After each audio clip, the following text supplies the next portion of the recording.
Hello good morning guys, welcome back to my channel daily walks. So आज हम discuss Oman करेंगे visa कैसे या आप अप्लाई कर सकते हो, क्या क्या प्रोसीजर्स हैं। आप और आप बाय रोड जाते हैं तो क्या क्या फॉर्मेलिटीज़ हैं, क्या क्या प्रोसीजर्स हैं।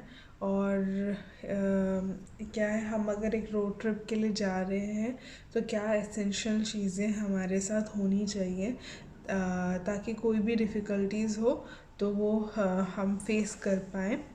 तो बस यही चीज़ें आपके साथ डिस्कस करूँगी क्योंकि अभी रिसेंटली ही मैं जो हमारा न्यू ईयर की छुट्टी में मैं गई थी ओमान। तो वही मेरा जो मैं अभी का जो प्रोसीजर्स वो लोग फॉलो कर रहे हैं, क्या क्या चीज़ें हैं, वो मैं आपके साथ डिस्कस करूँगी।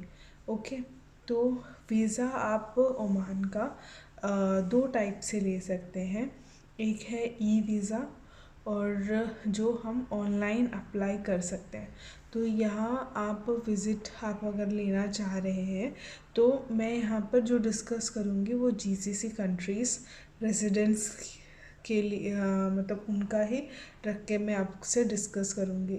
जीसीसी कंट्रीज़ रेजिडेंट्स मतलब सऊदी अरेबिया हो गया, यूएई हो गया, मतलब ओमान से मतलब आसपास जो गल्फ़ कंट्रीज़ हैं उनका जो रेजिडेंट वीज़ा है वो लोग जो इजीली ट्रैवल कर सकते हैं उनके लिए एक स्पेशल क्राइटेरिया है जीसीसी रेजिडेंस वीज़ा।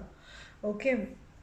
तो हमने जो अप्लाई किया था, हम जैसे यूएई में रहते हैं, यूनाइटेड अरब एमिरेट्स में रहते हैं, तो हमें क्या है जीसीसी रेजिडेंट वीज़ा के क्राइटेरिया में हमने अप्लाई किया था। तो अप्लाई किया तो एक ऑप्शन है जो ई वीज़ा का है, तो उसका लिंक मैं डिस्क्रिप्शन बॉक्स में दे दूँगी। तो यहाँ पे आप खुद अपना यूज़र नेम एंड पासवर्ड बनाकर यहाँ पे आप खुद अपने लिए वीज़ा एप्लीकेशंस डाल सकते हो। ठीक है, सपोज़ आपके साथ कोई और भी आपके साथ ट्रैवल कर रहा है तो आप उनकी भी एप्लीकेशंस डाल सकते हो। तो वो मैं आपको लिंक डिस्क्रिप्शन बॉक्स में दे दूँगी। तो हमने ये दोनों वीज़ा लिया एक्चुअली। मैंने मेरे हस्बैंड ने ई वीज़ा लिया और बाकी जो मैंने उस वीडियो में भी बोला था कि मेरे हस्बैंड ने ई वीज़ा लिया और बाकी जो हम लोग गए थे हम सब ने ऑन अराइवल वीज़ा लिया था। तो हम एक्चुअली ई वीज़ा ट्राई कर रहे थे। हमें वो वीज़ा अप्लाई करने में थोड़ा सा टाइम लेट हो गया था, थोड़ा बिज़ी शेड्यूल की वजह से। तो ये हमने अप्लाई किया तो तीसरे दिन हमें ई वीज़ा मिल गया। तो हम जस्ट फॉर अ ट्राई हम एक बंदे का अप्लाई करके देख रहे थे कि ई वीज़ा कितना टाइम लग रहा है मिल रहा है। अगर एक दिन के अंदर होता तो हम सभी का ई वीज़ा कर कर हम जाते, बट 3 दिन लगा। तो अगले 30 को मिला और 31 को हमें ट्रैवल करना था। तो हमने क्या किया, फिर हमने किसी का अप्लाई नहीं किया, हम ऑन ऑन अराइवल लेंगे सोचा। तो ये है एक ई वीज़ा प्रोसीजर जो ओमान का tourist visa GCC country residents वालों के लिए है। दूसरा है ऑन अराइवल वीज़ा, जो आप बाय रोड जाते हैं तो वहाँ पे आपको वीज़ा लगा के देते हैं। ठीक है। तो उसका प्रोसीजर कुछ नहीं है, आपको यूएई डिपार्चर सेशन से आपको एग्ज़िट स्टैम्प लेना है और एग्ज़िट स्टैम्प लेकर आपको ओमान में आपको वीज़ा लेना है। तो मैं आपको बताऊंगी कि क्या क्या डॉक्यूमेंट्स रिक्वायर्ड होता है एक जीसीसी ओमान वीज़ा के लिए, ओमान वीज़ा के लिए, टूरिस्ट वीज़ा के लिए। पहला जो पासपोर्ट है वो 6 मंथ्स की वैलिडिटी होनी चाहिए मिनिमम। ठीक है। और जो आपका जीसीसी रेजिडेंट वीज़ा है वो आपका 6 मंथ्स की वैलिडिटी होनी चाहिए। और दूसरा, आपके पास अगर आप ऑनलाइन अप्लाई कर रहे हैं, ई वीज़ा अप्लाई कर रहे हैं, तो आपको फ़ोटो वहाँ अपलोड करनी है। बाय रोड फ़ोटो रिक्वायर्ड नहीं है। और आपका पीसीआर टेस्ट, वैक्सीन रिपोर्ट, ये ज़रूरी है जो PCR रिपोर्ट और वैक्सीन रिपोर्ट ये आपको ट्रैवल करते वक्त दिखाना है। बट वीज़ा के लिए जो डॉक्यूमेंट्स रिक्वायर्ड हैं वो पासपोर्ट है, और पासपोर्ट है हो गया जो 6 मंथ्स वैलिडिटी के साथ, और GCC रेजिडेंट वीज़ा हो गया 6 मंथ्स वैलिडिटी के साथ। ओके, तो ऑन अराइवल वीज़ा आप कैसे प्रोसीजर में बता रही हूँ। बाय रोड आप ऑन अराइवल वीज़ा ले रहे हैं, बाय रोड आप UAE एग्ज़िट करके ओमान एंट्री करके वहाँ घूम के वापस आने का सारा प्रोसीजर A to Z मैं बताऊँगी। तो जो ऑन अराइवल ओमान वीज़ा है, सबसे पहले आपको डिपार्चर सेक्शन में जाके UAE के डिपार्चर सेक्शन में जाके आपको एग्ज़िट लेना है। तो एग्ज़िट लेते वक्त एग्ज़िट लेना है तो वो वहाँ पर आपसे आपका PCR टेस्ट का पूछेंगे, आपको वैक्सीनेशन सर्टिफिकेट पूछेंगे, ठीक है। ये चीज़ें आपको वहाँ पे शो करना है।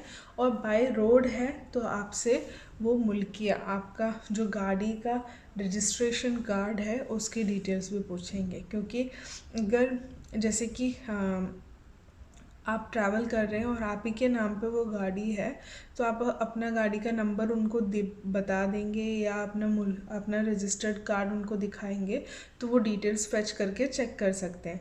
सपोज़ आप अपने फ्रेंड के गाड़ी से आप ट्रैवल कर रहे हो तो आपको आपके फ्रेंड से एक NOC लेना होता है ताकि आप ट्रैवल कर पाओ, ठीक है। तो ये है आपका तो जो आप PCR टेस्ट लेते हो वो 48 आवर्स की वैलिडिटी होनी चाहिए, और वैक्सीन रिपोर्ट आपका 2 डोज मिनिमम होना चाहिए, ठीक है। जैसे ही आप UAE में आप एग्ज़िट आपका स्टैम्प लग जाता है तो वहाँ से आप निकल के अब ओमान के बॉर्डर्स, ओमान के इसमें पहुँचते हो तो वहाँ अराइवल सेक्शन में जाकर आपको आपके वीज़ा के लिए अप्लाई करना है। तो आप अराइवल सेक्शन में जाएंगे तो वहाँ पर आपसे PCR टेस्ट, आपसे वैक्सीनेशन सर्टिफिकेट ये मांगेंगे। उससे पहले आप जब वीज़ा अप्लाई करेंगे वहाँ पर एक वीज़ा का फॉर्म होगा जो वो आपको देंगे। ऑन अराइवल वीज़ा अप्लाई करने का एक फॉर्म होगा जिसमें आपके कुछ बेसिक डिटेल्स आपको फिलअप करने हैं, और वो फॉर्म वहाँ सबमिट होगा और वो वहाँ से एज़ पर डेजिग्नेशन क्राइटेरिया वो वहाँ से आपको वीज़ा इशू करके देंगे। तो हमें ओमान वीज़ा पर वीज़ा हमें 5 ओमान रियाल का पड़ा था, जो कि अगर हम दिरहम्स में कैलकुलेट करें तो हमें अराउंड 47 यहाँ के UAE दिरहम का पड़ा था। तो यही है ओमान वीज़ा का।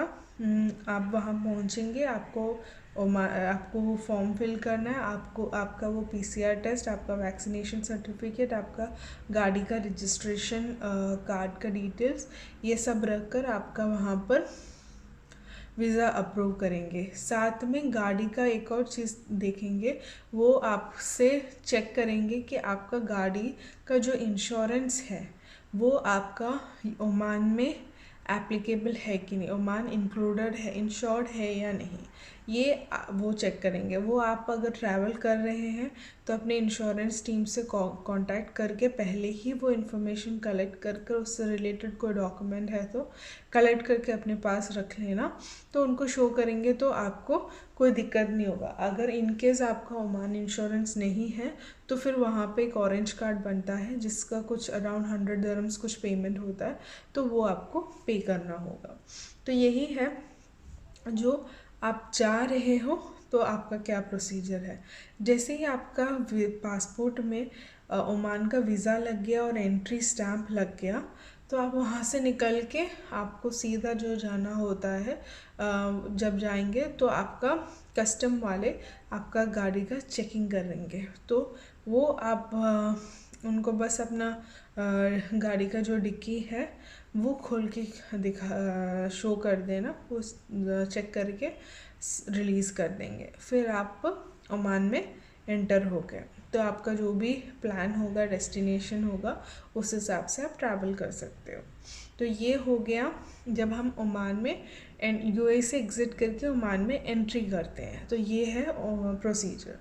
अब मैं आपको बताऊंगी, अगर आप वापस ओमान से यूएई एंटर करते हैं तो सबसे पहले आपको ओमान से एग्ज़िट स्टैम्प लेना है। जैसे हमने यूएई से एग्ज़िट स्टैम्प लिया था, वैसे ही आपको ओमान से एग्ज़िट स्टैम्प लेना है। ओमान डिपार्चर से एग्ज़िट स्टैम्प लेकर आपको आपका गाड़ी का डिटेल्स फिर से वहाँ पे शो करना होता है।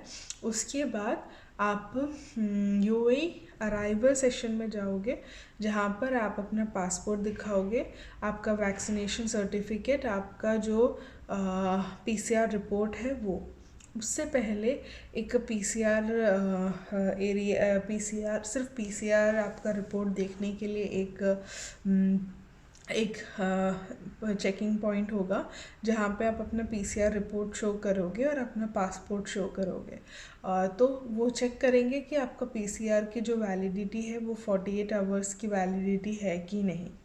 ओके, अगर तो हम लोग गए थे तो हमारा था, हम सिर्फ एक दिन के लिए गए थे, तो हमने जो टेस्ट कराया था वो 48 आवर्स में हो गया। तो 48 तो वहाँ पे ये होता है, वो टेस्ट जो हमने किया है उसकी वैलिडिटी चेक करते हैं और टेम्परेचर चेक करते हैं। तो टेम्परेचर अगर किसी का बढ़ गया कुछ है तो वो वहीं पर ही रैपिड टेस्ट करवाते हैं। ओके, जैसे ही आपका पीसीआर टेस्ट का चीज़ क्लियर हो गया तो आप अराइवल सेक्शन में जाते हैं यूएई में। तो वहाँ पे आपका पासपोर्ट चेक करते हैं, आपका वैक्सीनेशन सर्टिफिकेट चेक करते हैं, आपका पीसीआर रिपोर्ट फिर से चेक होता है और मुल्किया मतलब गाड़ी का रजिस्ट्रेशन कार्ड। तो ये चीज़ें वहाँ से भी चेक होता है, आपका यूएई का एंट्री स्टैम्प लगता है और आप यूएई में वापस एंटर हो गए। तो ये है जो प्रोसीजर अभी फ़िलहाल वहाँ फॉलो हो रहा है। तो आप जब ट्रैवल करते हैं तो आपको 48 आवर्स पहले का मिनिमम वैलिडिटी का आपका पीसीआर रिपोर्ट होना चाहिए अगर आप ट्रैवल कर रहे हैं, और वैक्सीनेशन सर्टिफिकेट होना चाहिए। ओके, तो यही था जो वीज़ा से रिलेटेड डिटेल्स था। ओके, अब मैं आपसे डिस्कस करूँगी, आप बाई रोड अगर ट्रैवल कर रहे हैं तो क्या क्या चीज़ें आपको लेके जाना चाहिए।